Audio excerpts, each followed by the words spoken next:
Buenas noches, tengan todos ustedes. Es un honor para mí darles la bienvenida a esta sesión extraordinaria, la cual denominamos trombofilia en la mujer, que como todos ustedes saben, pues la trombosis es una de las principales causas de mortalidad en todo el mundo. Y qué mejor que esta sesión sea coordinada por nuestro vicepresidente de nuestra agrupación mexicana para el estudio de la hematología, el doctor Efrén Montaño, y que como en cada sesión tenemos los mejores profesores, tanto nacionales como internacionales. En esta sesión tenemos la presencia, y bueno, más adelante van a volver a ser presentados, del maestro, el doctor Guillermo Ruiz Argüelles, quien es presidente de la Clínica Ruiz, fundador, y que también felicitamos porque el día 27 de julio fue su cumpleaños, esta nueva vuelta al sol. Y también tenemos la presencia de la doctora Yori May, quien va a presentar justo el tema de la trombosis en la mujer, de la trombofilia en la mujer. Entonces, pues sin más preámbulos, le doy la palabra al doctor Efrén Montaño. Y muy buenas noches y gracias por estar en esta sesión. Hola a todos, buena tarde, buena noche en esta lluviosa tarde en la Ciudad de México. Y como bien lo decía la doctora del campo, tenemos un tema muy importante esta tarde aquí, trombofilia en la mujer. Tocaremos todos los temas y sobre todo trombofilia en la mujer, un punto importante en la mujer durante el embarazo. También veremos el síndrome de plaquetas pegajosas o de plaquetas hiperactivas. Entonces, como vemos, va a ser una sesión muy interesante. Em, Invitándolos de nueva cuenta y como lo hacemos cada semana para nuestro Congreso Nacional que se va a llevar a cabo este año en Puerto Vallarta. Tenemos un muy buen programa académico, tenemos muchas sesiones, va a estar completo este Congreso. Entonces los invitamos para que vayan apartando sus días para esa fecha del 15 al 18 de octubre en Puerto Vallarta. Allá nos vemos. La próxima sesión está a cargo el 6 de agosto, veremos infectología hematológica. A veces siempre como hematólogos decimos solo temas puramente hematológicos, pero es bien importante también todo la terapia de soporte que tenemos para el paciente hematológico. Nos acompañará la doctora Morín para hablarnos sobre neutropenia, abordaje diagnóstico, ella del Harvard Medical School, y también estará acompañándonos para esta sesión el doctor Adrián Camacho del Hospital Universitario José González. Y él nos hablará de la resistencia antimicrobiana, un problema actual. Y sabemos también cómo lo vemos todos los días con nuestros pacientes, que cada vez utilizamos más antibióticos, más poderosos, y a veces el paciente pues no hay una infección o no se controla toda la infección como deseamos. Y para entrar de lleno a la sesión de hoy, bueno, nos acompañan dos grandes ponentes. Está la doctora Yori May, que ella nos hablará de trombofilias en mujeres. Ella es profesor de medicina en la División de Hematología y Oncología de la Universidad de Alabama en Birmingham, y también del miembro del Consejo de Administración del Foro de Anticoagulación. Ella también está dedicada mucho a la enseñanza. De hecho, es la profesora adscrita o la encargada para los residentes de medicina interna y hematología allí en su hospital. Y bueno, tiene muchas publicaciones también en el tema de trombofilia en las mujeres. Y bueno, aprovechemos también a la doctora May que está esta tarde con nosotros. Tenemos también al doctor Guillermo José Ruiz Argüelles, también muy conocido no solo acá en México, en todo a nivel internacional. Él es director general del Centro de Hematología y Medicina Interna Clínica Ruiz, expresidente de la Agrupación Mexicana para el Estudio de la Hematología. Recibí un currículum resumido del doctor Ruiz y son como 10 hojas y bueno, pero ya lo conocemos todo a él. Él nos hablará si realmente existe el síndrome de plaquetas pegajosas. Ya sabemos que ese síndrome ha tenido muchos científicos, muchos médicos que están a favor, pero también hay algunos que están en contra de este síndrome. Bueno, aclararemos todas las dudas hoy con el doctor Ruiz Argüelles, que quien más ha publicado sobre el tema, sobre todo en personas mexicanas. Y como decía la doctora del campo, pues muchas felicidades en el cumpleaños que acaba de ser apenas el fin de semana pasado. Tenemos traducción simultánea. En el número 1 ustedes van a ver o van a escuchar audio en español, y en el número 2 van a escuchar el audio en inglés por cualquiera de ambos que quieran escuchar. Les recuerdo que al final hay que descargar la constancia de esta sesión. No se pueden descargar constancias retroactivas o de sesiones que ya hayan pasado. Tiene que ser solamente el día de hoy. Y también los invito que al final de la sesión pues también nos contesten la encuesta de satisfacción, que todo esto lo hacemos para ir mejorando cada vez las sesiones, para que nos opinen sobre qué temas desean también tener en estas sesiones que tenemos en la agrupación. Y nuevamente les doy la bienvenida, y como primer ponente y como primer tema tenemos al doctor Ruiz Argüelles con nosotros. Buena tarde.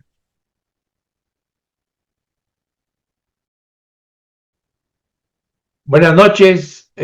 Pues antes que nada quiero agradecer muy cumplidamente a la mesa directiva de la Agrupación Mexicana para el Estudio de la Hematología por la invitación que me hizo para participar en esta sesión extraordinaria.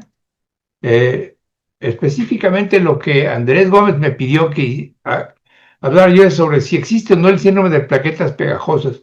La respuesta es sí. Aquí podríamos terminar esta sesión, pero ahora vamos a hacer algunas consideraciones de por qué yo creo que sí, pensando en que, ya como lo dijo el doctor Montaño, hay quienes aceptan esto como una entidad y quienes no lo hacen. Y aquí la pregunta es, ¿por qué muchos dicen que no existe el síndrome de plaquetas pegajosas? Yo creo que esta frase de Karl Popper revela muy bien esta pregunta. La verdadera ignorancia no es la ausencia de conocimiento, sino el hecho de negarse a adquirirlos. Aquí está Karl Popper preguntándose por qué la gente no entiende de esta enfermedad, ¿verdad?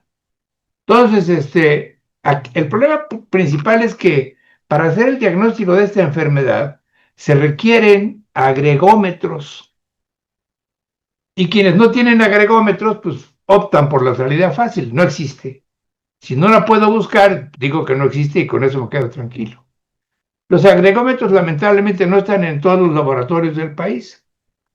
Esta enfermedad fue descrita por el doctor Eberhard Mamen, y después un alumno del doctor Roger Vick hizo muchas publicaciones al respecto.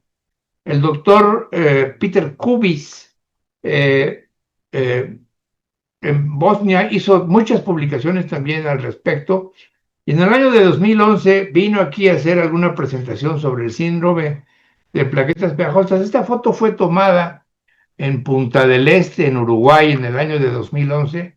Luego yo lo invité a venir aquí a México y vino en 2013 a hablar sobre el síndrome de plaquetas pegajosas aquí en México, específicamente en Cancún. Y el doctor Emanuel Favaloro, el editor de esta revista que se llama Seminar in Thrombosis and Hemostasis, nos invitó al doctor Peter Kubis y a mí a hablar sobre este síndrome cuando se celebraron 40 años de la revista, en donde el doctor Peter Kubis y nosotros hicimos alguna colaboración sobre el síndrome de plaquetas pegajosas, y voy a utilizar algunas de las imágenes que aparecen en esa publicación. Vean ustedes, ahí está la historia descrito en realidad como una situación de hiperagregabilidad plaquetaria.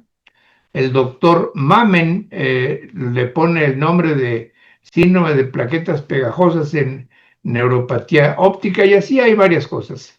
El doctor Kubis estuvo muy activo en este asunto, y nosotros comenzamos a hacer publicaciones hace algunos años aquí en el síndrome de plaquetas pegajosas.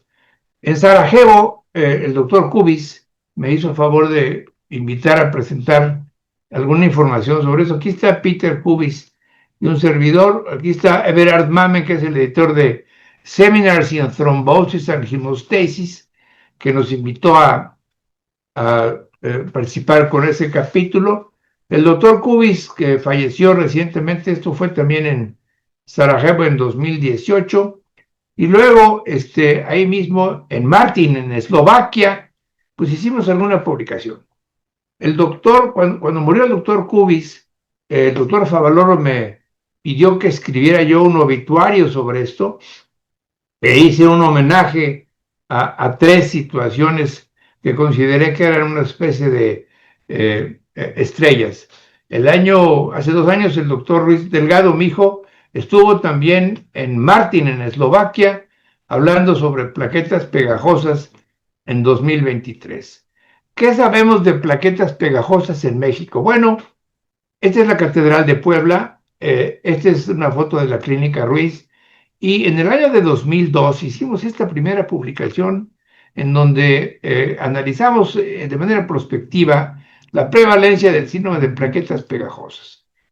Es una condición hereditaria cuyo fenotipo se define por agregometría plaquetaria, y aquí está el problema: quienes no tienen manera de buscarlo, pues dicen que no existe. Esa es la salida fácil.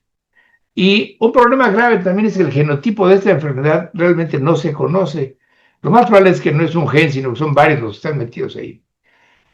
Hay familias de personas que tienen plaquetas pegajosas, y hace algún tiempo le pedí a Gabriela Césarman que hablara sobre mitos y realidad sobre este síndrome de plaquetas pegajosas. Entonces, un problema grave es que no sabemos cuáles son los genes que causan las plaquetas pegajosas. Nosotros hemos hecho algunos estudios genéticos en relación a la glucoproteína 2B3A de pacientes con plaquetas pegajosas, y encontramos que no hay relación. Aquí hay otras publicaciones de genes de la glucoproteína 2B3A, de la glucoproteína GAS6. Son proteínas de la membrana plaquetaria que se han buscado asociadas con plaquetas pegajosas, y no se ha podido encontrar ninguna asociación definitiva. Ahí están las proteínas plaquetarias que se han buscado asociadas con plaquetas pegajosas, y la verdad es que ninguna ocurre en todos los casos. Yo personalmente creo que es una cosa multifactorial y que son varios genes los involucrados en esto. Hace poco hicimos una revisión del genotipo de las plaquetas de las proteínas plaquetarias en el síndrome de plaquetas pegajosas, y la verdad es que no se concluye nada definitivo. El diagnóstico requiere agregómetros. Quien no tiene agregómetro no puede diagnosticar esto, y lo normal es que cuando uno hace diluciones de epinefrina, los sujetos sanos desagregan, en tanto que los sujetos que tienen plaquetas pegajosas mantienen la hiperagregabilidad plaquetaria. Se utilizan dos agentes agregantes, epinefrina, y ahí vean ustedes cómo los pacientes con plaquetas pegajosas no revierten la agregación plaquetaria utilizando este esquema, y lo mismo con adenosín difosfato a 3 diluciones diferentes. Quienes tienen plaquetas pegajosas no desagregan adecuadamente. Entonces, este es el rango de las 3 concentraciones de epinefrina y de ADP, y se acepta que hay 3 valores con ADP, 3 con epinefrina, y cuando hay anormales por encima de lo normal, 2 de 6, se acepta que el paciente tiene plaquetas pegajosas. Hay 2 tipos, 3, aquellos que tienen hiperagregabilidad plaquetaria con ADP y epinefrina, otros solo con epinefrina y otros solo con ADP. La prevalencia, bueno, en esta población de gentes quienes tienen algún marcador clínico de un estado trombofílico, como son historia familiar de trombosis, trombosis recurrente, trombosis en sitios raros en jóvenes, hicimos este estudio y ahí encontramos que en este tipo de población con marcador clínico de trombofilia, el 60% tienen síndrome de plaquetas pegajosas, en tanto que el 40% no lo tiene.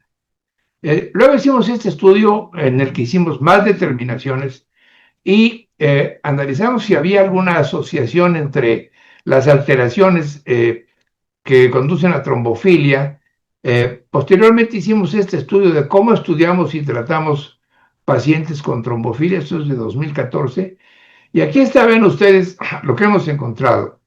Mutado el gen de la metilente tetrahidrofolato reductasa, más en controles que en trombofílicos, por lo cual este dato no tiene mayor importancia. Pero vean ustedes, plaquetas pegajosas, la mitad de los pacientes que se trombosan tienen esto en México, y ocurre esto en el 15% de los normales. Luego están aquí otras condiciones trombofílicas que pueden ustedes ver ahí, y esto lo hemos hecho en un grupo hoy de mayor de 500 pacientes. En el libro este de Fundamentos de Hematología, publicamos esta misma tabla en donde señalamos que las plaquetas pegajosas son la causa más frecuente de trombosis en mexicanos, después de la mutación esta que yo personalmente pienso que no tiene asociación con trombosis, por lo menos en México, porque es más frecuente en sanos que en sujetos que se trombosan. Entonces, plaquetas pegajosas es frecuente. 50% de personas con un marcador clínico de trombofilia primaria lo tienen y 14-15% de sujetos normales. ¿Qué les pasa a las personas que tienen plaquetas pegajosas? Aquí están varias publicaciones. Vean ustedes. Aquí está Angor pectoris, isquemia cerebral transitoria, neuropatía isquémica óptica, accidente cerebrovascular, úlceras, livedo racemosa, alteraciones arteriales periféricas, abortos de repetición, es algo que es muy interesante. Esto lo describió Roger Bick ya hace algunos años. Y bueno, pues hay muchas manifestaciones clínicas de esta enfermedad: infartos renales, trombosis de las arterias, trombosis venas, trombosis esplénicas, etc. O sea, hay muchas manifestaciones clínicas que están aquí más o menos resumidas. Vamos a hablar un poquito más de las ubicaciones de las trombosis en plaquetas pegajosas.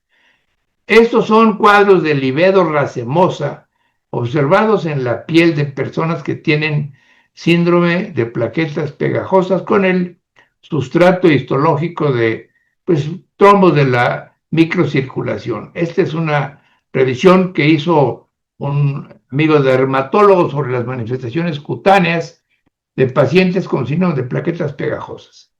En el caso particular de las embarazadas, nosotros encontramos que 73 mujeres con síndrome de plaquetas pegajosas, el 32% tuvieron pérdidas fetales, y de estos, la mayoría tuvieron 1, algunos 2 y algunos 3. Fíjense ustedes, el 32% de mujeres con plaquetas pegajosas pierden sus embarazos. El 13% de mujeres sanas pierden sus embarazos. Así que el riesgo relativo de perder un embarazo en mujeres quienes tienen síndrome de plaquetas pegajosas es 2.66 veces más alto. Esto lo hemos publicado inclusive en donde demostramos que los abortos son más frecuentes en personas que tienen síndrome de plaquetas pegajosas. Vean ustedes aquí la ubicación de las trombosis en un grupo de 86 pacientes con plaquetas pegajosas. La mayoría fueron trombosis venosas y 26 fueron trombosis arteriales. Vean ustedes cómo, por lo que toca las trombosis venosas, miembros inferiores, sistema nervioso central, miembros superiores y venas mesentéricas. Venas retinianas también, y por lo que toca las trombosis arteriales, que ocurren en 30% de los pacientes, lo más frecuente es tromboembolia pulmonar, trombosis en el sistema nervioso central, y desde luego también hay trombosis placentaria y coronaria, que no es muy frecuente. Ahí están las figuras de las trombosis que ocurren en pacientes con síndrome de plaquetas pegajosas, la mayoría venosas, ahí están las ubicaciones, y algunas arteriales que son menos frecuentes. Así que esta es la localización de los eventos trombóticos en mestizos mexicanos que tienen síndrome de plaquetas pegajosas, publicada en el CATH, en Clinical and Applied Thrombosis and Hemostasis. ¿Qué pasa con los pacientes que tienen plaquetas pegajosas y tienen COVID? Bueno, fíjense, la trombosis en síndrome de plaquetas pegajosas ocurre en 4% de los pacientes que lo tienen, y cuando tienen COVID ocurre en 20%. Es decir, esto es una verdad de perogrullo. Si alguien tiene síndrome de plaquetas pegajosas, pues cuando le da COVID tiene más chance de trombosarse. Este es perogrullo precisamente. Entonces, es una verdad de perogrullo que ya publicamos, en donde demostramos que los pacientes que tienen plaquetas pegajosas se trombosan más cuando tienen infección por COVID, que en relación al tratamiento de los pacientes con síndrome de plaquetas pegajosas. Bueno, aquí en la Clínica Ruiz hicimos un estudio prospectivo de 55 pacientes con fenotipo de plaquetas pegajosas y trombosis, tratados con antiplaquetarios seguidos por unas 129 meses, y les hicimos estudio del fenotipo antes y después del tratamiento. Aquí está el número de pacientes, todos habían tenido trombosis, la mediana de edad y la ubicación de los trombos en este grupo de pacientes con síndrome de plaquetas pegajosas. Si no revertía el fenotipo al hacer la prueba después de haber iniciado el antiplaquetario, lo cambiábamos. 53 recibieron inicialmente aspirina, 2 recibieron inicialmente clopidogrel por intolerancia a la aspirina o alergia, y en 40 la aspirina fue suficiente para revertir la hiperagregabilidad plaquetaria. 13 tuvieron que recibir la combinación de aspirina y clopidogrel. La hiperagregabilidad plaquetaria revirtió, solo 2 de 55 pacientes se retrombosaron, y la supervivencia libre de retrombosis fue de 96%. Aquí están los valores de la agregación plaquetaria antes y después del tratamiento, la T pareada y los valores que son estadísticamente significativos, de tal manera que cuando uno hace la gráfica de la prevalencia de retrombosis, vean ustedes cómo el 90% de los pacientes tratados con aspirina y o clopidogrel no se vuelven a trombosar si uno los trata bien. Entonces, este es un estudio prospectivo del tratamiento del síndrome de plaquetas pegajosas, publicado aquí también en Clinical and Applied Thrombosis and Hemostasis. Los antiplaquetarios pues revierten el fenotipo de plaquetas pegajosas y disminuyen el índice de retrombosis. La aspirina es suficiente casi en todos los pacientes. Algunos requieren de aspirina más clopidogrel. Este es el esquema de flujo que proponemos para diagnosticar y para tratar el síndrome de plaquetas pegajosas, en el cual pues el personaje principal es desde luego la aspirina. En otros lugares del mundo se han encontrado pacientes con plaquetas pegajosas, y también se han encontrado descripciones de los tratamientos. Esta revisión que hicimos de 325 pacientes con síndrome de plaquetas pegajosas, la mayoría recibieron solamente aspirina y otros recibieron aspirina más clopidogrel. Así es que la verdad de las cosas es que casi todos los médicos en todo el mundo utilizan aspirina. Habitualmente no hacen control por laboratorio. Solo en un estudio se hace el fenotipo antes y después de iniciar el tratamiento, y usando el control de laboratorio se encuentra que en el 25% de los pacientes no es suficiente la aspirina para revertir la hiperagregabilidad plaquetaria. Así que ven ustedes, en todo el mundo, los trabajos que han descrito pacientes con plaquetas pegajosas, la mayoría solamente utilizan aspirina. Entonces, este es un análisis de el tratamiento antitrombótico de esta enfermedad en todo el mundo. Y luego, ¿en qué lugares del mundo se ha diagnosticado esta enfermedad? Bueno, se han descrito 1,783 pacientes de diversos lugares. Aquí están el número de publicaciones de síndrome de plaquetas pegajosas a lo largo del tiempo, y los países del mundo en donde se han encontrado o se han descrito pacientes con síndrome de plaquetas pegajosas. Alguien alguna vez dijo que solamente nosotros encontramos pacientes, pero no, vean ustedes, hay publicaciones de Estados Unidos, de Europa, inclusive de Nueva Zelanda, en fin.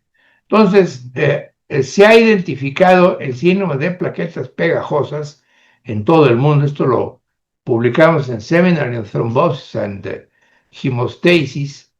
Y luego hicimos un análisis del genotipo del síndrome de plaquetas pegajosas. Ya algo les comenté que pues no se encuentra ninguna asociación franca de algún gen alterado y la enfermedad, lo cual se constituye en un obstáculo más para que quienes no creen en este síndrome digan que no existe.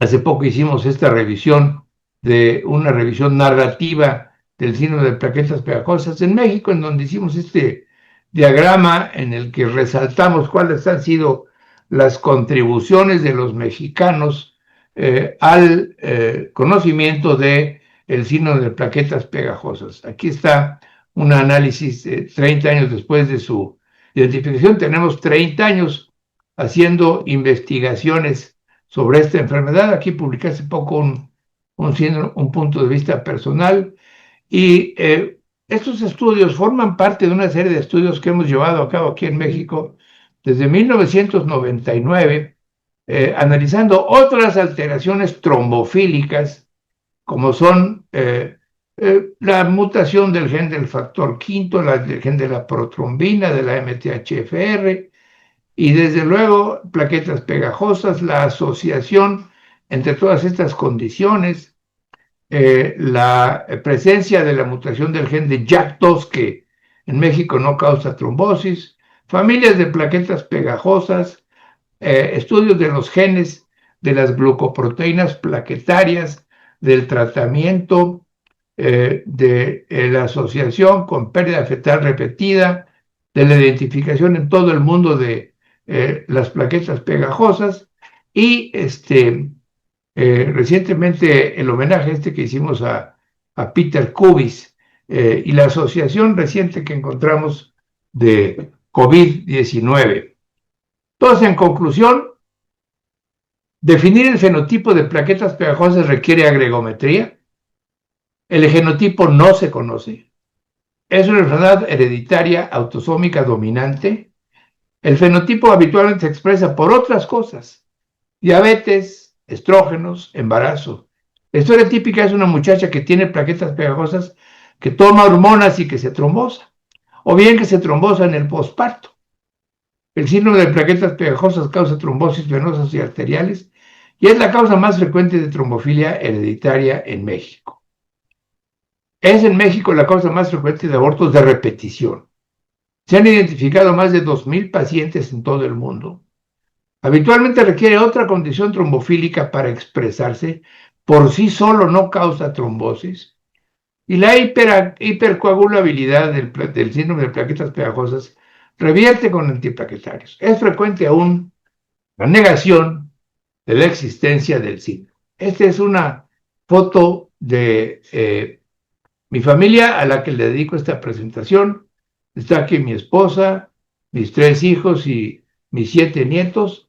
La aprovecho para señalar que ellos siempre me han apoyado de manera incondicional para involucrarme en este tipo de estudios y actividades académicas, y también la aprovecho para agradecer a la mesa directiva de la Agrupación Mexicana para el Estudio de la Hematología su invitación generosa para platicar con ustedes de esta enfermedad que me ha mantenido ocupado por lo menos en los últimos 30 años. Yo espero que en los siguientes 30 años de vida que pretendo tener, siga yo haciendo investigaciones sobre esta enfermedad.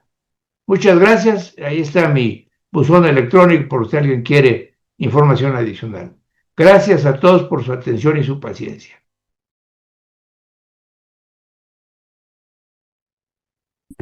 Muchas gracias a la ANE por la invitación de estar aquí. Es una presentación difícil para seguir.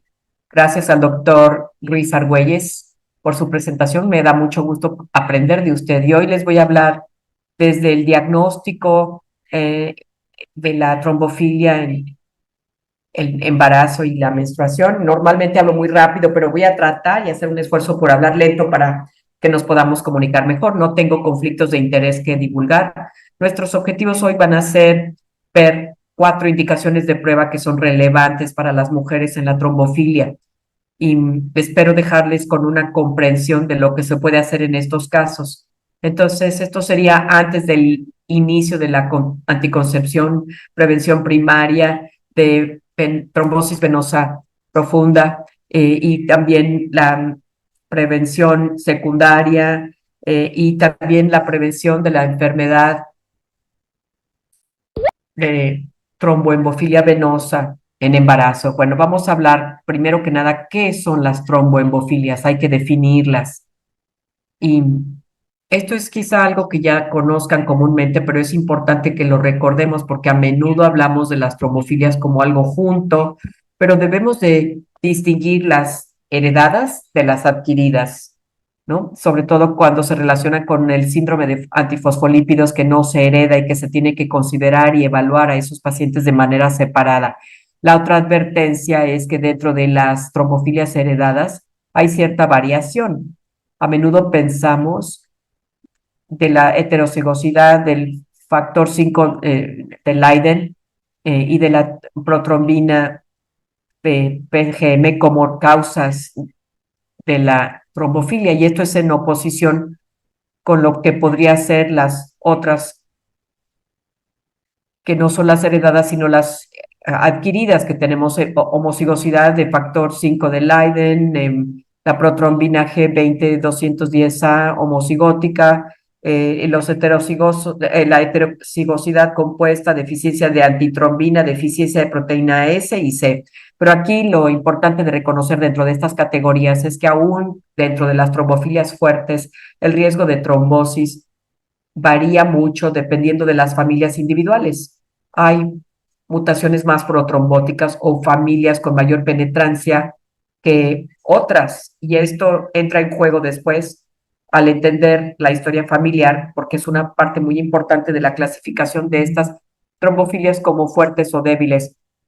También es importante pensar en lo que no son las trombofilias, porque en mi práctica yo veo muchas pruebas de condiciones que no cambian de manejo. El doctor Ruiz ya mencionó, y estoy de acuerdo con él, que el polimorfismo de metil N-tetrahidrofolato reductasa no necesariamente se asocia a la trombosis. Igualmente, la elevación de factor 8 y ciertamente puede ocurrir en una variedad de estados inflamatorios, pero no se usa actualmente para guiar el tratamiento, entonces no recomendamos la prueba, y lo mismo para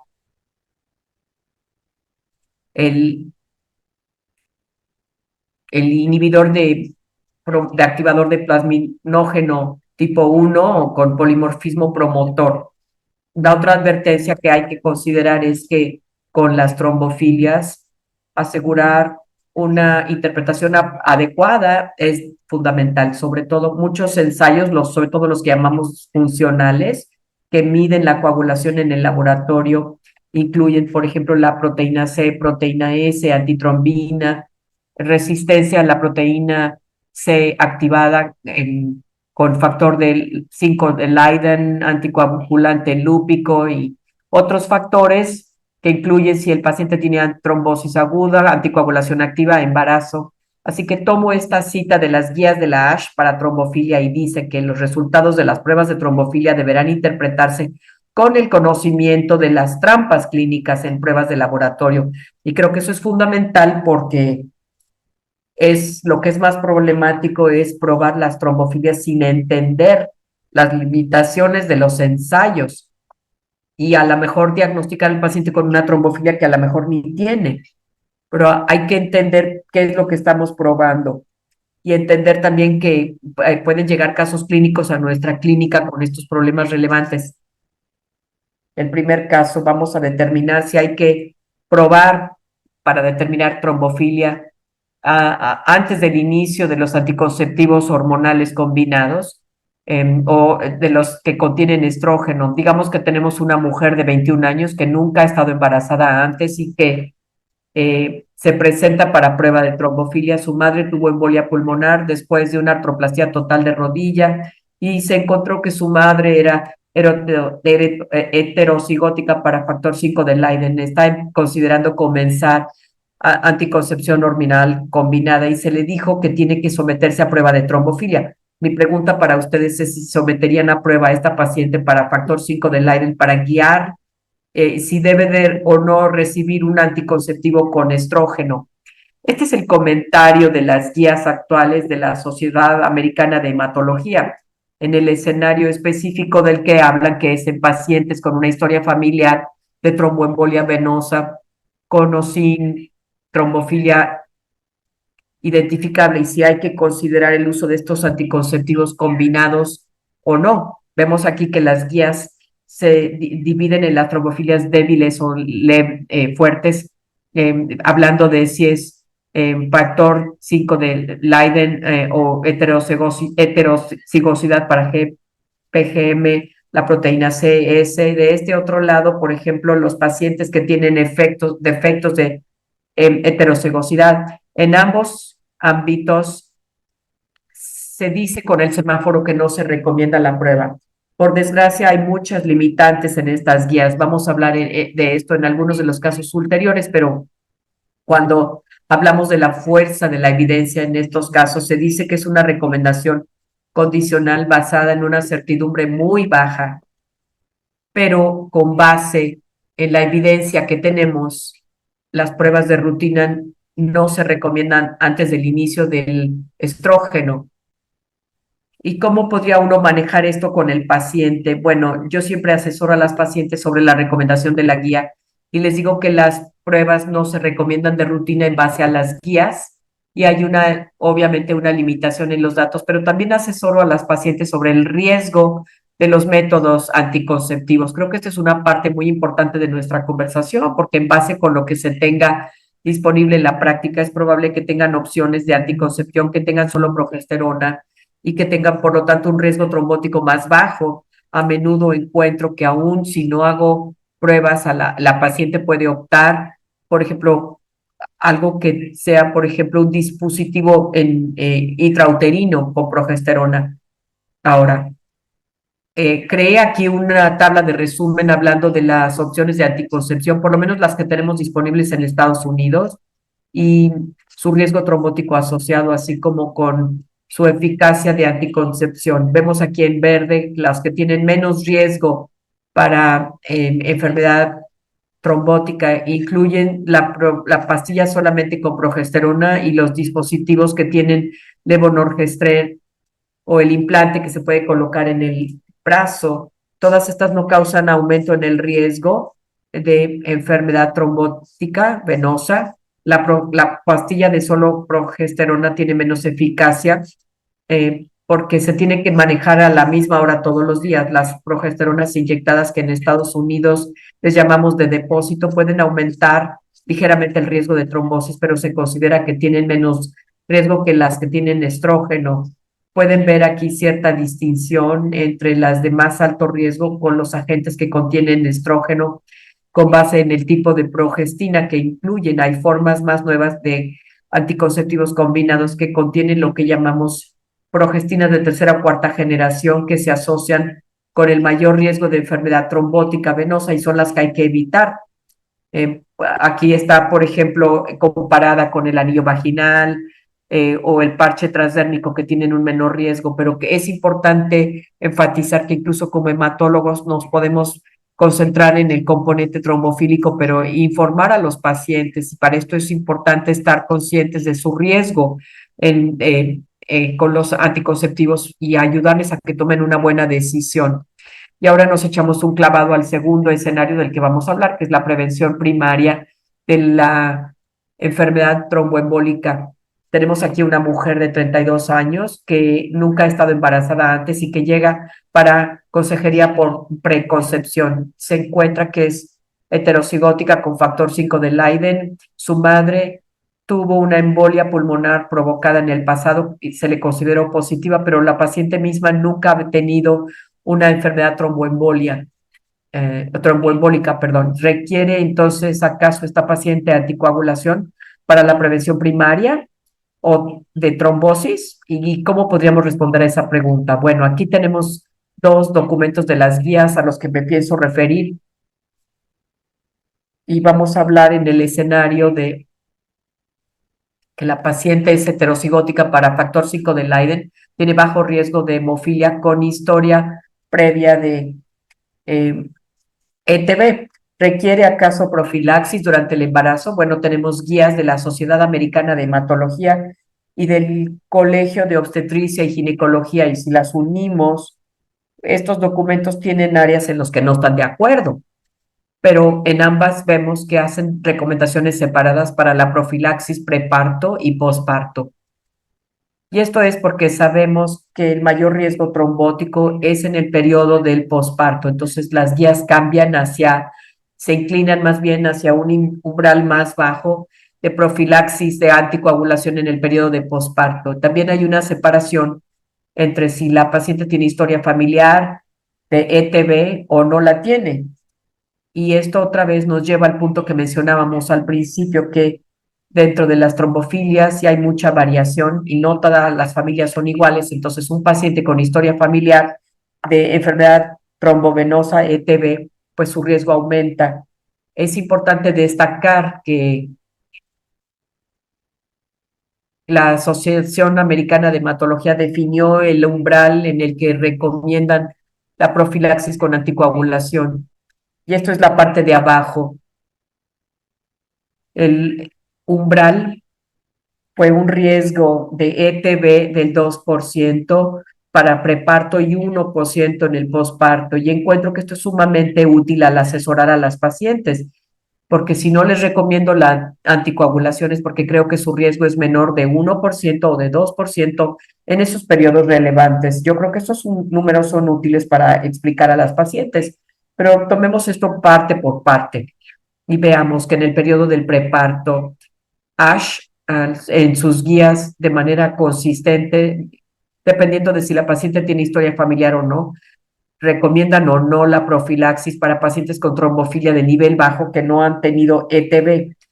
Pero esto es ligeramente diferente que el Colegio de Obstetricia americano, porque si hay historia familiar, no, se están de acuerdo en no recomendar la profilaxis, pero tienen una advertencia que dicen, la profilaxis o no profilaxis, las dos son aceptables, o sea, como que se cubren un poco. En el periodo del posparto pueden ver aquí la guía de la Asociación Americana de Hematología, que es que no requieren profilaxis sin importar la historia familiar en pacientes con trombofilia.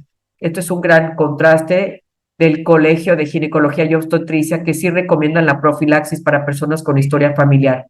Y la gente sin historia familiar recomiendan solamente si el paciente tiene factores de riesgo adicionales. Hablan, por ejemplo, de obesidad, inmovilidad prolongada por una cesárea, por ejemplo. Entonces dan las dos recomendaciones. Yo tiendo a seguir más bien las guías de la ASH en este tema, porque creo que sus datos y su análisis es más robusto, pero muchas veces se requiere de una discusión multidisciplinaria con nuestros colegas ginecobstetras. Entonces, ¿qué haría yo en esta paciente? Bueno, pues yo tendría una conversación con el ginecólogo de la paciente y yo le diría, pues que sigo las guías de la ASH y no doy anticoagulación en estas pacientes con bajo riesgo de trombofilia, pero a la hora de asesorar al paciente, si sí tienen cierto riesgo de ETB, hay que ver, por ejemplo, qué comportamientos pueden ellas utilizar para modificar su riesgo de trombosis. Y sobre todo, por ejemplo, reevaluarlas, particularmente en el posparto, que puede ser complicado, si tuvieron una cesárea o inmovilidad prolongada, si tienen un bajo riesgo de hemorragia. Todas estas son cosas que se pueden evaluar, sobre todo porque sabemos que el posparto es un periodo peligroso. Esto proviene de las diapositivas de enseñanza de las guías de la ASH y entra a todas las trombofilias. Creo que las revisa juntas, así que esto es para mujeres que nunca han tenido la trombosis ellas mismas, pero que se les ha encontrado trombofilia. Se les da profilaxis preparto o posparto. Y esta es la situación de la que justo hablábamos, la paciente que tiene heterocigosidad para factor 5 de Leiden o de heterocigosidad para PGM. Tanto la profilaxis pre como posparto no se recomienda. Aquí vemos que este círculo rojo indica una baja calidad de la evidencia, pero es la mejor evidencia que tenemos.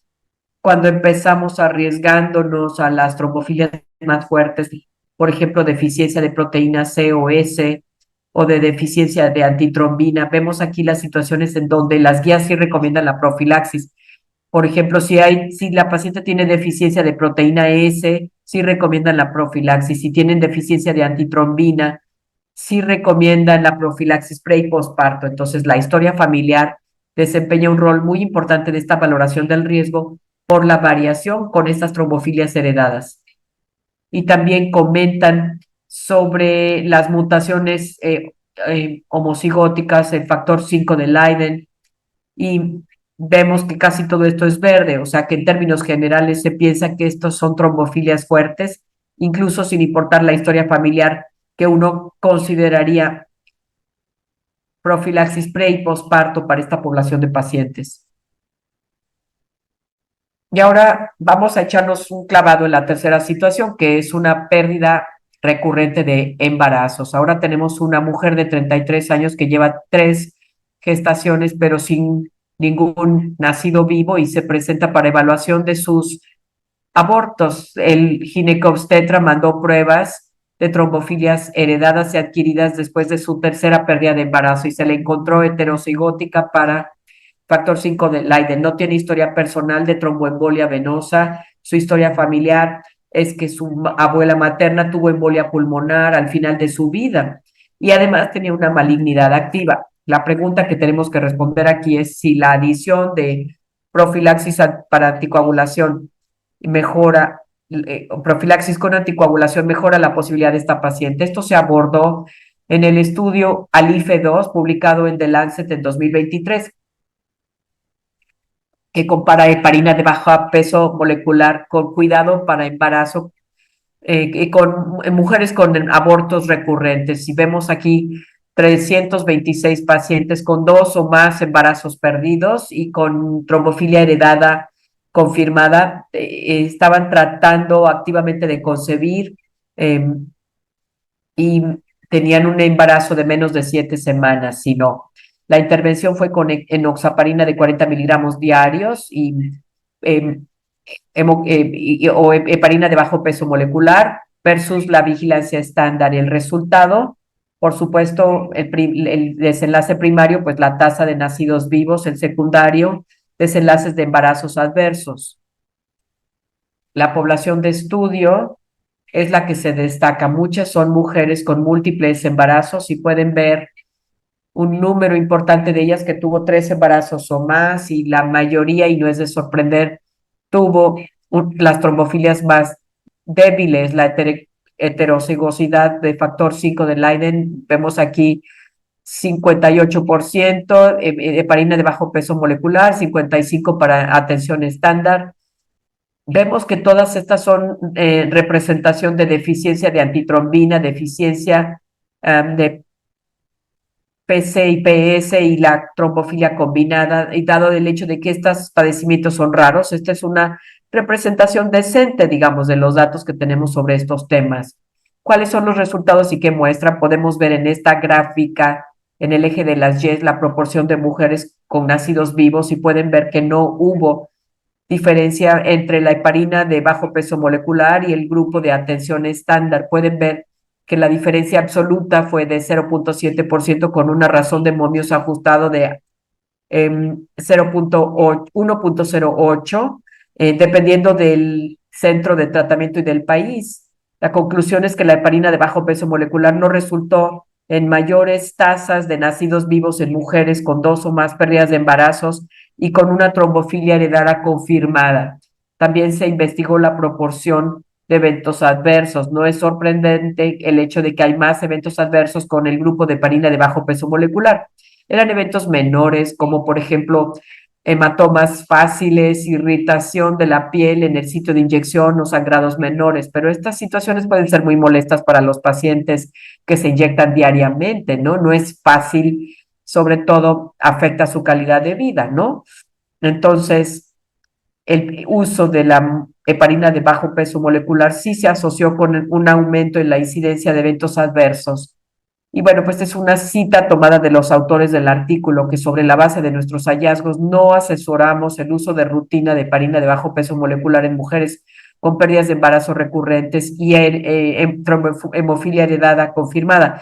Y aconsejamos en contra de las pruebas de rutina de la trombofilia heredada en mujeres con pérdidas de embarazo recurrente. Recuerden que esto no es para síndrome antifosfolípido, ¿no? Que es diferente con respecto a la pérdida del embarazo, pero creo que esto es una declaración muy, muy poderosa y es, pues, diferente de lo que vemos que ocurre en la práctica. Esto se publicó en el 2023 y yo creo que todavía hay cierta incertidumbre. Sigo viendo muchas pruebas para estas condiciones, pero no tenemos ningún dato definitivo, tampoco en contra de los estudios con estas trombofilias en caso de pérdidas de embarazo recurrentes. Entonces, ¿qué hacer con esta paciente? Yo aconsejaría a la paciente profilaxis de anticoagulación y le diría que no se ha demostrado que aumente la probabilidad de nacimientos vivos.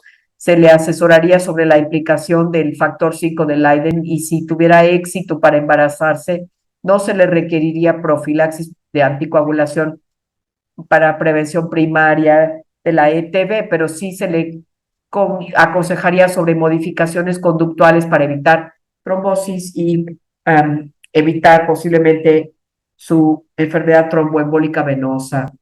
Entonces, digamos que tenemos ahora en este cuarto caso una mujer de 36 años con una gestación y un embarazo y se presenta para el manejo de su ETB, desarrolla trombosis venosa profunda de la extremidad inferior izquierda 4 semanas después de su parto vaginal sin complicaciones. Solo estuvo hospitalizada 2 días, sin historia familiar de tromboembolia venosa y estaba con un anticonceptivo combinado por 10 años antes de este embarazo. Entonces, la pregunta que hay que responder es si esta paciente debe de someterse a prueba por trombofilia para guiar su anticoagulación de largo plazo o para la prevención secundaria de su tromboembolia venosa. Aquí tenemos una tabla que ve las guías de la Sociedad Americana de Hematología para ver si se recomiendan o no las pruebas. Algo importante, como ya les mencioné, las guías de ASH todas tienen muy baja evidencia de certidumbre. Entonces, vamos a ver cuál es el caso. Ha habido cierto debate sobre algunos escenarios y la comunidad de hematólogos, y esto se los destaco, también argumentan, pero el área en donde no hay debate es en la ETB no provocada y la ETB provocada por cirugía. Aquí definitivamente se requiere anticoagulación, no pruebas de trombofilia. Ahora, si la ETB fuera provocada por cirugía, tienen un factor de riesgo mayor y por lo tanto necesitan anticoagulación sin pruebas. Las guías de la ASH no recomiendan pruebas de trombofilia y también la Asociación de Ginecología, y estoy de acuerdo con eso. Pero en esta situación del centro, las guías de la ASH hablan de recomendación de ETBs provocadas por un factor de riesgo importante no quirúrgico. La ETB puede ser provocada por embarazo, posparto o por el uso de anticonceptivos combinados. Vemos aquí el semáforo, vemos que se recomienda en este caso las pruebas para guiar el uso de la anticoagulación. Esto proviene de la comunidad hematológica. Incluso cuando salió la recomendación y se sometió al comentario público, había gran discordancia y se basó en que los datos son muy limitados. Aquí pueden ver que las guías también comentan sobre la trombosis de la vena cerebral o de la vena esplácnica y para ver si hay un debate parecido dentro de la comunidad. Ahora, en lo que nos vamos a concentrar ahora es en el escenario de ETB provocada en el posparto. Les hablaba yo de las guías de la ASH y de algunas de sus limitaciones. Incluí el texto de la recomendación que yo creo que es importante revisar con todo detalle en mujeres con ETB provocado posparto. Se debe de usar la prueba para guiar el tratamiento y la recomendación es que para estas mujeres que han terminado el tratamiento primaria, la guía de ASH sugiere pruebas de trombofilia para guiar el tratamiento de anticoagulación y su duración. El panel sugiere tratamiento con anticoagulación indefinido en mujeres con trombofilia y suspender el anticoagulante en mujeres sin trombofilia. Ahora, hay varios estudios aleatorizados con control que han tratado de resolver esta pregunta. Se han basado en la evidencia observacional del riesgo basal, en resultados reportados por los pacientes, en la prevalencia de trombofilia y el aumento del riesgo en eventos asociados con trombofilia y en estudios aleatorizados con control basados en la evidencia para el efecto de anticoagulación prolongada en desenlaces importantes para el paciente. Son muchas palabras para decir que son datos observacionales e incluso hacen el cálculo de cuál es el riesgo recurrente de ETB o el riesgo de sangrado mayor, y el de ETB fue mayor que el de sangrado mayor. Entonces aquí vemos que el riesgo de ETB en base a este abordaje observacional se reportó como de 50 por cada 1,000 personas en un año después al ETB, mientras que el riesgo de sangrado mayor fue de 5 por cada 1,000 en pacientes con riesgo bajo, 15 de 1,000 en pacientes con riesgo alto. Entonces, todo esto respalda el uso de pruebas de trombofilia para evitar los riesgos. Luego está, desde la publicación de las guías, salió esta otra publicación que creo que destaca también este hecho, es el estudio REPEAT con una población de 538 mujeres con ETB durante su primer embarazo o hasta 3 meses después del parto en un hospital de Marsella, Francia. 26% de estas pacientes tuvieron trombofilia identificable, clasificada como leve o severa.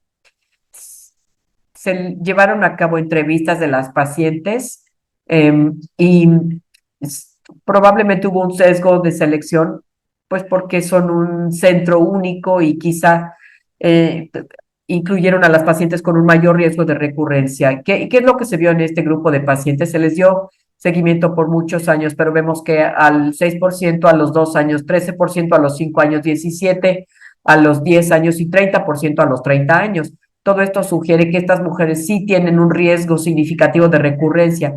Habiendo dicho de eso, la Sociedad Internacional de Trombosis y Hemostasia publicó desde hace mucho el umbral de riesgo que ellos recomiendan para anticoagulación, y eso es 15% a los 5 años, o sea que teóricamente esta población está por debajo, 13% a los 5 años, pero está más o menos a nivel limítrofe. Algo importante que destacar es que la trombofilia leve o severa no se asoció con riesgo de recurrencia. Estos pacientes con heterocigosidad de factor 5 de Leiden o mutaciones tuvieron una razón de momios no significativa de trombofilia. Y esto sugiere que aunque estas pacientes puedan tener alto riesgo de recurrencia, no necesariamente es una trombofilia que nos ayuda a predecir cuáles de esas pacientes van a tener recurrencia. Entonces, teniendo todo esto en mente, quiero hablarles de, pues bueno, las limitaciones, hablarlas con las pacientes y ayudarle a la paciente que tome su decisión sobre si convenga o no hacerles las pruebas de trombofilia. Esta paciente decidió suspender la anticoagulación, pero se le aconsejó sobre sus factores. Yo le recomendé anticoncepción, pero evitar los estrógenos y, por supuesto, recordarle que si se embarazara en el futuro, habría que tratarla con profilaxis con anticoagulación porque ya tiene una historia de una tromboembolia venosa asociada al embarazo. Así que, en resumen, cubrimos 4 escenarios fundamentales viendo pruebas de hemofilia en embarazo. Primero hablamos de previamente al inicio de la anticoncepción, en donde la prueba de rutina de trombofilia no se recomienda. Luego la prevención primaria de ETB y embarazo, podríamos considerarla, pero solo para identificar la trombofilia de alto riesgo, que se incluiría en la profilaxis de anticoagulación, lo cual es muy raro, y entonces nos concentraríamos más bien en recabar la historia familiar antes de hacer la prueba.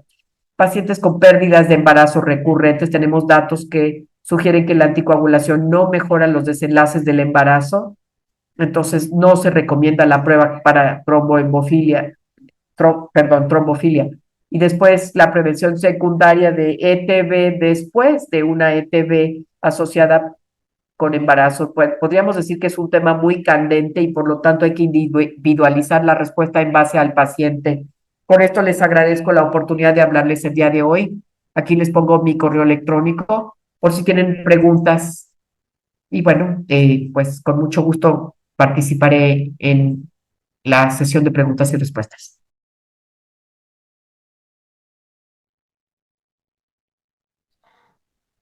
Muchas gracias por las excelentes presentaciones, doctora May, doctor Ruiz Argüelles. Y esto de la trombofilia, pues es algo que incluso en hematología, para nosotros hematólogos a veces nos dedicamos a la otra parte, a la parte no maligna o la parte maligna de la hematología, y la trombofilia es algo importante también para todo esto. Hay algunas preguntas de parte del público y, bueno, la primera va para el doctor Ruiz, que si ahora con todas las citometrías que tenemos, toda la citometría de flujo multiparamétrica, ¿será posible hacer el diagnóstico de síndrome de plaquetas hiperreactivas por citometría? Y para aquellos que no tienen agregómetro, pues sí puedan hacer el diagnóstico y sí existe. Bueno, yo creo que es una cuestión de definición. Si el síndrome de plaquetas pegajosas se definió como una alteración en la agregación plaquetaria medible por agregometría y además con dos agentes agregantes diferentes, pues quienes hemos seguido esa idea iniciada por el doctor Mamen hace muchos años, pues consideramos que esa es la manera de diagnosticarlo. Ahora, si otros estudios de citometría de flujo de plaquetas pueden asociarse a otras condiciones de hiperagregabilidad plaquetaria, bueno, pues ya habrá quien le ponga otro nombre, ¿verdad? Pero síndrome de plaquetas pegajosas, Sticky Platelet Syndrome, se define como lo definió Mamen. Si alguien quiere ponerle otro nombre a otra enfermedad, pues adelante, ¿verdad? Pero creo que estamos hablando de síndrome de plaquetas pegajosas. Por ahí dicen síndrome de plaquetas hiperactivas o hiperagregantes. Bueno, te pueden llamar como quieran, pero si nos ceñimos a la definición de la enfermedad, pues hay que seguir usando los criterios que utilizó Mamen, que además son muy sencillos, no tienen mayor problema, ¿verdad? Pero claro, al no haber agregómetros en todos los laboratorios, pues la salida fácil es, no, eso no existe. Esa es la idea que yo tengo al respecto. Incluso con el agregómetro, ¿cree que ya es una prueba estandarizada ahora que podría realizarse en cualquier laboratorio que tengan agregómetro? Claro, o sea, así es como nosotros lo hacemos, como lo definió Mamen, así también lo hizo Roger Big durante muchos años, así también lo hacen en Eslovaquia Peter Kubis y todo su grupo de investigadores, y es como lo hacen en cualquier lugar del mundo en donde quieren investigar esa enfermedad, ¿verdad? Entonces, se puede hacer en cualquier sitio siguiendo la receta, que además no es nada complicada y que utiliza agentes agregantes muy baratos, accesibles, fáciles de mantener y etcétera. Ahora, repito, si alguna persona tiene ideas sobre otros métodos para diagnosticar otra condición de plaquetas, pues son bienvenidos, ¿verdad? Pero si queremos ceñirnos a la definición original de Sticky Platelet Syndrome, pues hay que seguir la receta que dio Mamen y que está muy sencillita de seguir, ¿verdad?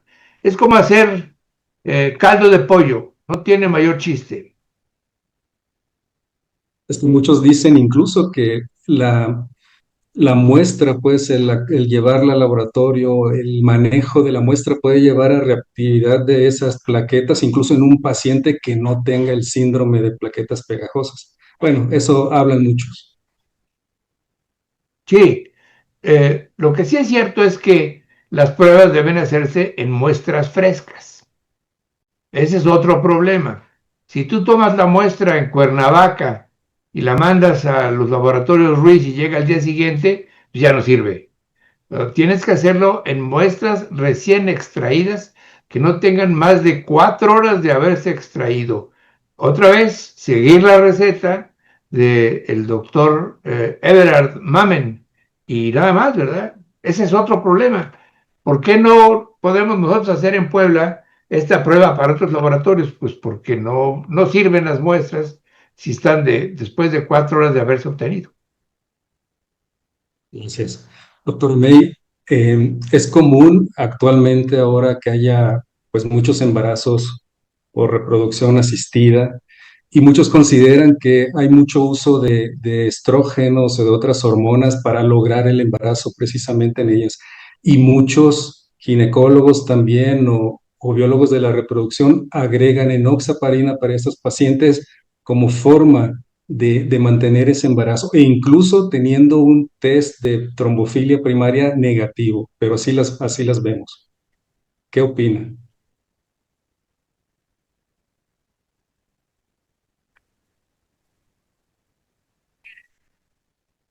Lo vemos en Estados Unidos también. Y yo creo que el reto es que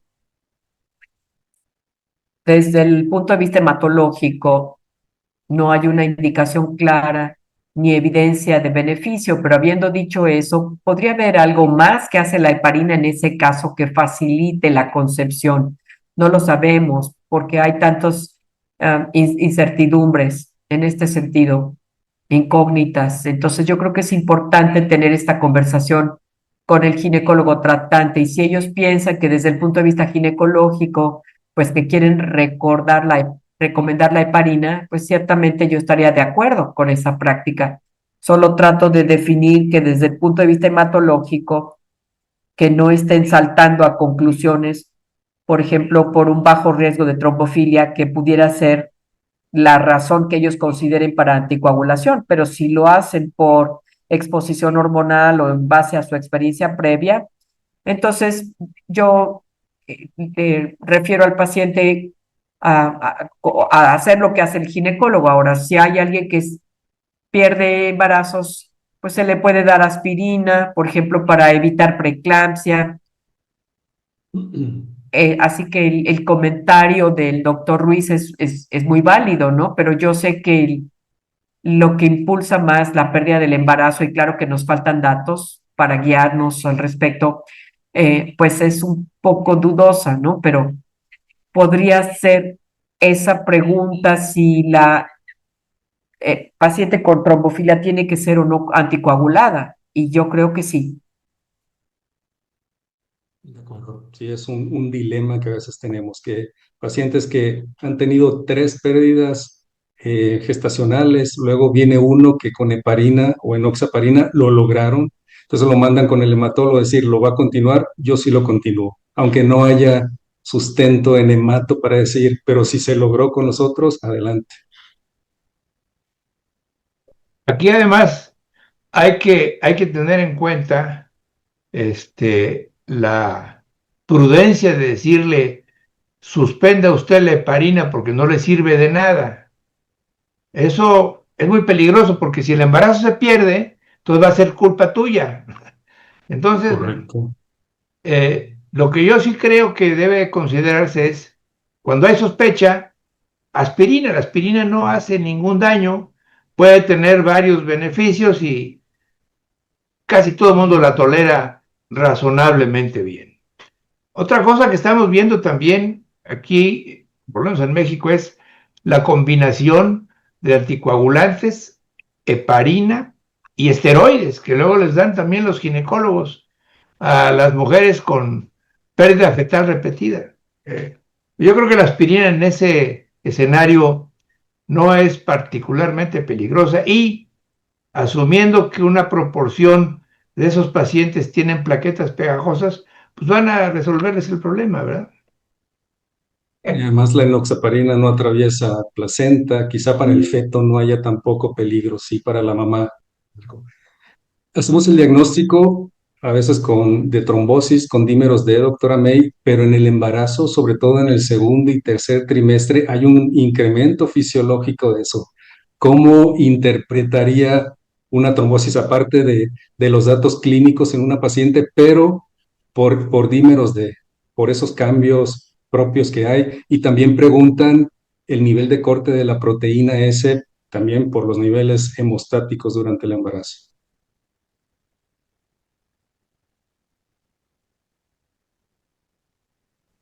Muy buena pregunta. El diagnóstico de la ETB y el embarazo es sumamente complicado por esa razón. El algoritmo de Years se ha publicado y validado como una herramienta predictiva útil que considera el dímero D. Por eso yo acudo a ello en esos casos. Y yo diría que mis colegas, los urgenciólogos o los ginecobstetras, ya hicieron el diagnóstico inicial para la proteína S. Básicamente, pues lo que se hace es que la paciente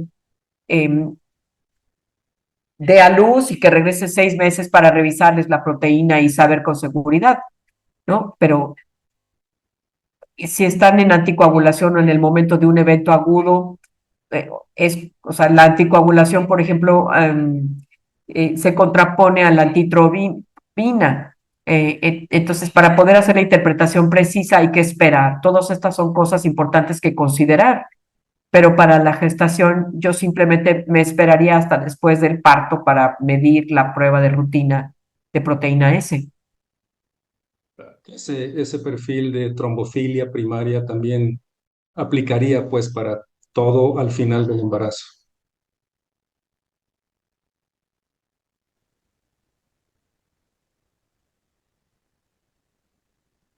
O sea, ¿se refiere a usted a que si la paciente tiene trombosis durante el embarazo?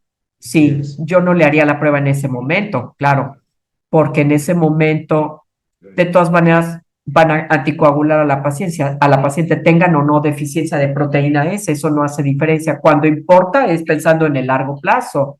No le vas a hacer las pruebas hasta después del parto, hasta que hayan salido de la etapa postparto, y ahí se toma la decisión de si se van a tener que anticoagularlas de manera indefinida o no. Doctor Ruiz, ¿y usted haría la gregometría en pacientes embarazadas para ver la sospecha de plaquetas pegajosas durante el embarazo? No, tampoco. Lo mejor es hacerlo antes, diría yo. También otra cosa muy importante para hacer el diagnóstico de plaquetas pegajosas, pues es estar seguro de que el paciente no está tomando ningún medicamento con efecto antiplaquetario, que son muchos, no solamente la aspirina, hay muchos más. Entonces, si uno tiene la sospecha de esta condición, pues hay que decirle, oiga, suspenda usted estos medicamentos durante 7 días, póngase en esos días algún otro anticoagulante, como podría ser heparina, y le hacemos la prueba. Pero en el caso de la embarazada, probablemente lo más razonable, si hay sospecha, es hacer lo que dije hace un rato, dar aspirina y después en el posparto confirmar si realmente tiene o no esa condición. Pero no le hace ningún daño darle aspirina, entre comillas, a ciegas a una mujer embarazada. Y hablando de antiagregantes, para un paciente de plaquetas pegajosas, ¿aspirina o clopidogrel o cuál preferiría o ambas son igual? Bueno, yo mostré datos. En un grupo de pacientes que nosotros analizamos, 75% revierten la hiperagregabilidad plaquetaria solo con aspirina. Y hay que comenzar con aspirina siempre porque es el más barato y porque lo compran inclusive en los Oxxos, en las tiendas de conveniencia.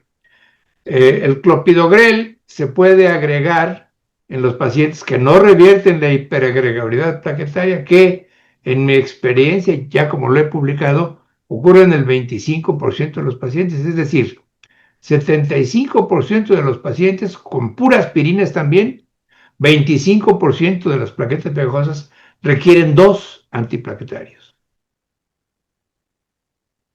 Doctor May, y bueno, ya tenemos una paciente que tiene antecedentes de trombosis antes de embarazarse, requiere ser anticoagulada durante el embarazo, pero vuelve a tener otra trombosis durante el embarazo. Cambia si es primer, segundo trimestre, claro, pero ¿qué recomendaciones daría en este caso? Doctora May.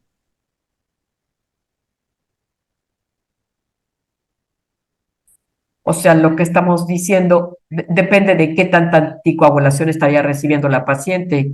O sea, si la tienes durante el embarazo con dosis de anticoagulación profiláctica o dosis completa.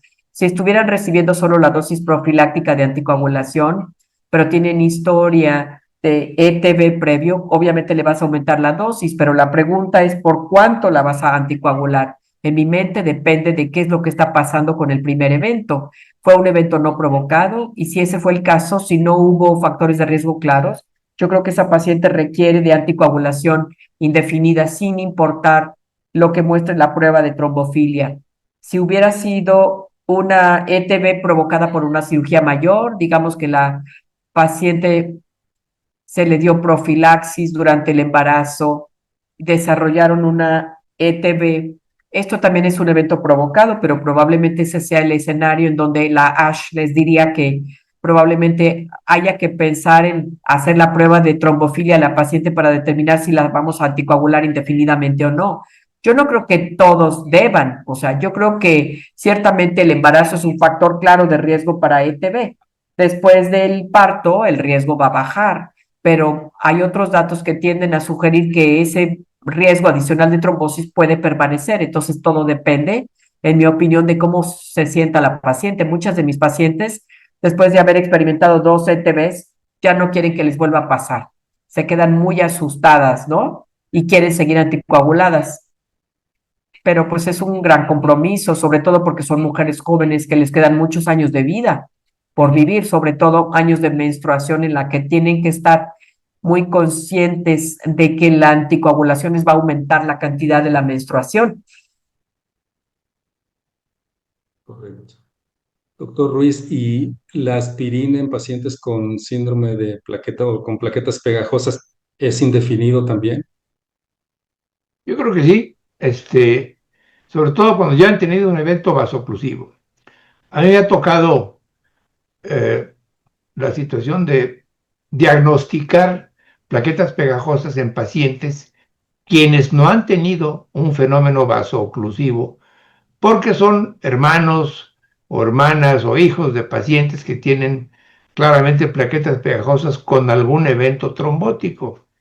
Yo personalmente pienso que esos pacientes, quienes tienen el fenotipo de síndrome de plaquetas pegajosas y no se han trombosado, no requieren recibir aspirina, salvo en circunstancias, digamos, críticas, como son un vuelo transatlántico largo, inmovilización prolongada, postoperatoria de alguna cirugía, etc. Pero si no se han trombosado, aun teniendo el fenotipo, yo creo que no requieren tratamiento con antiplaquetarios. Muchas gracias. Y bueno, hacen la pregunta también, doctora May, ¿en qué pacientes que piensan embarazarse tendrían que hacerse una prueba de trombofilia o trombofilia primaria? Pues yo considero aquellas que tengan algún antecedente, ya sea familiar o personal, pero bueno, algo más específico, detallado, preguntan, ¿qué recomendaría?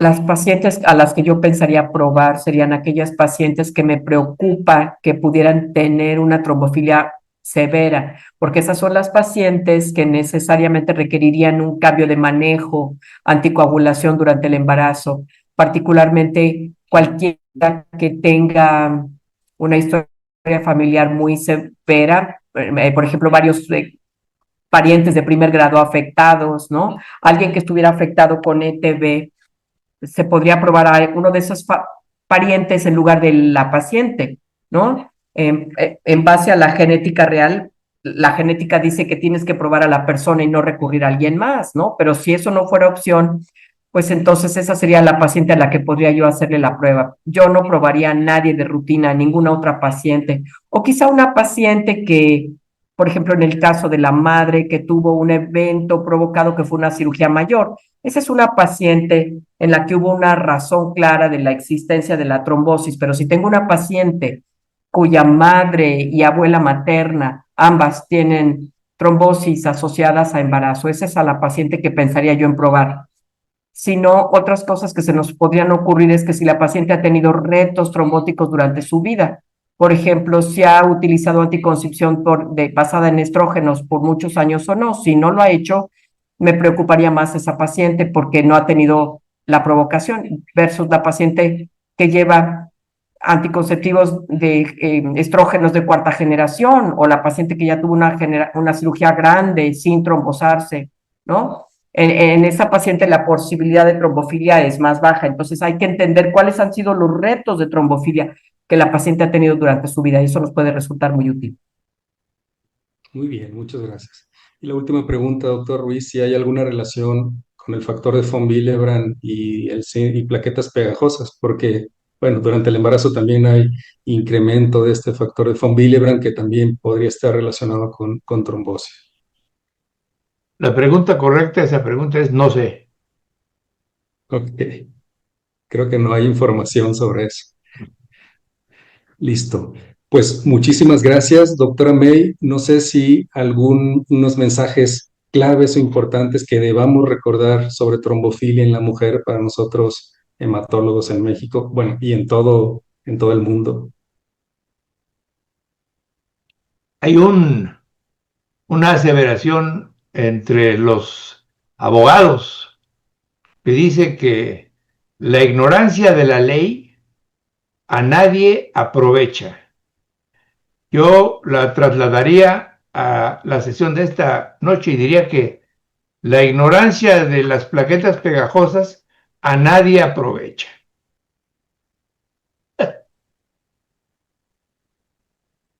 ¿Usted, doctor May?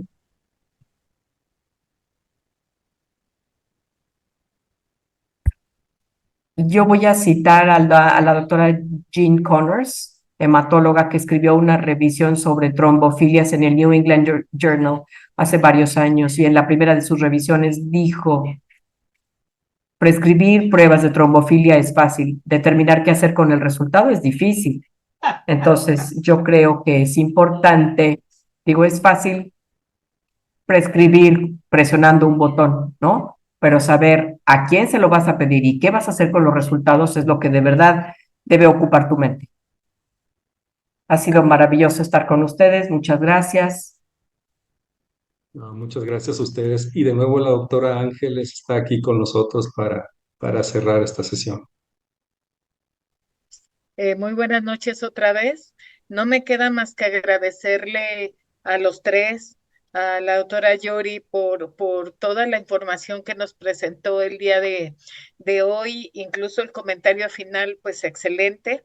El doctor, nuestro maestro, el doctor Guillermo Ruiz Argüelles, que nos presentó y como comentó, han sido 30 años de investigación y como bien dijo, que vengan otros 30 años de seguir investigando y aportando tantas cosas.